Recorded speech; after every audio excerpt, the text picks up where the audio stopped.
Hello, everybody.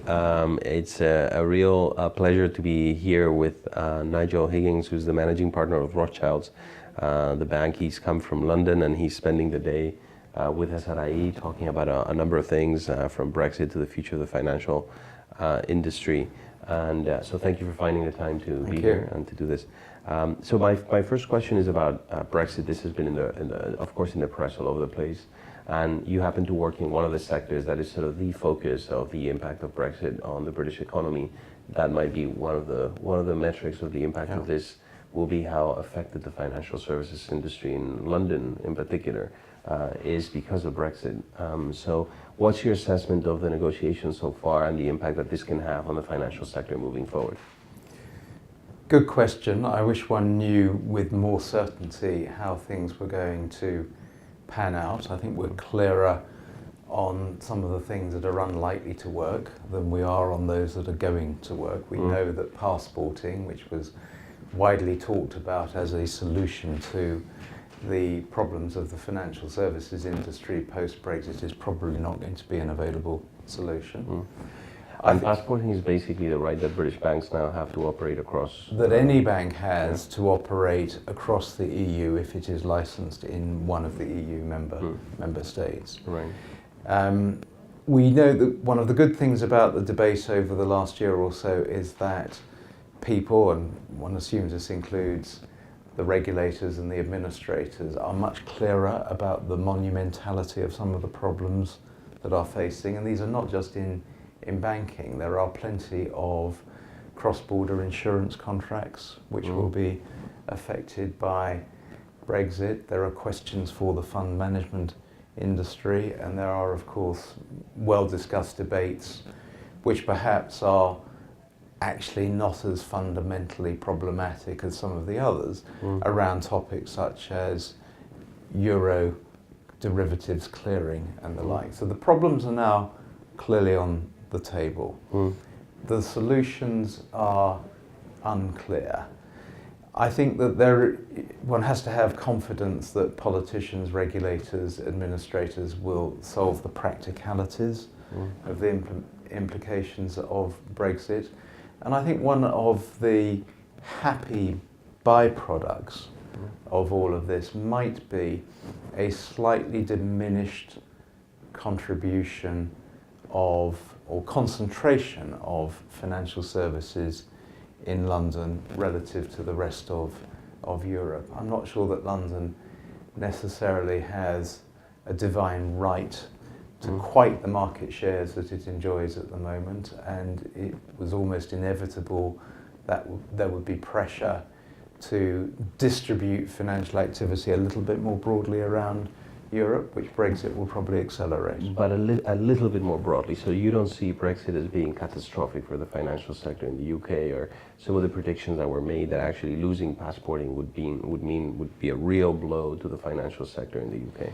I think that Brexit, when we are able to write about this with hindsight, will turn out to have been traumatic as an experience, but not catastrophic in terms of its effect. This may be because I have an excessive confidence in the ability of those in charge to sort problems out. But even the studies which have been produced, and there are a couple already, do not predict monumental tax leakage or job losses.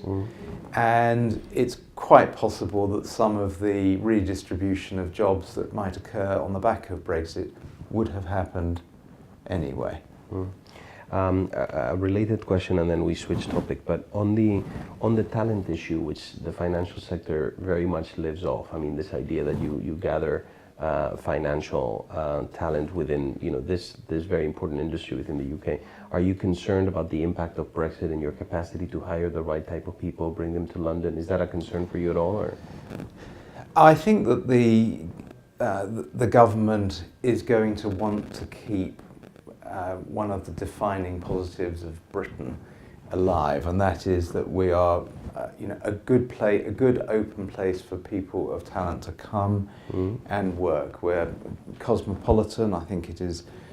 We are a reasonably culturally adapted country. I think the flow of talent will continue. It may be slightly more evenly distributed around the rest of Europe. That isn't necessarily a bad thing. It may be that talent within Britain disperses a little bit more and perhaps is less concentrated on finance and indeed on London, which again would not necessarily be a bad thing for the evolution of British society. So I think we will remain open, but there will probably be a little bit of levelling out. So the other topic I wanted to talk to you about is the future of banking, because I think finance, maybe the energy sector and the education sector, I mean, these are among the sectors that are going to suffer the deepest transformations because of technology in the next few decades. So when you look at banking today and the emergence of new tech and others, where do you see the biggest changes coming from and the biggest challenges for established institutions? Well, look, I think all of a couple of points. The major banks, certainly in my country, are spending a lot of time and quite a bit of money in thinking about the challenge posed by technology. Secondly, we have not yet seen, and you have seen this in Asia, we haven't yet seen non-bank financials take the leading role in, for instance, parts of the payments world. And I just wonder whether that reflects the fact that, notwithstanding all of the travails over the last few years, you know, the banks are still go-to institutions. They still have quite powerful brands, and they are likely to adapt to the new technologies rather than allowing themselves to be overtaken and completely superseded by new technologies. New technologies might will take a bigger role in the whole payments system, but the evidence to date suggests that the banks are going to remain more integral than perhaps in other parts of the world. Well, that's that's a reassuring opinion for established banks, and yeah, we'll see where that leads us. Nigel, thank you so much for your time and for this interview. I hope the rest of the day goes very well. Thanks for asking me. Thanks for finding the time. Thank you. Bye-bye, everybody. Thank you.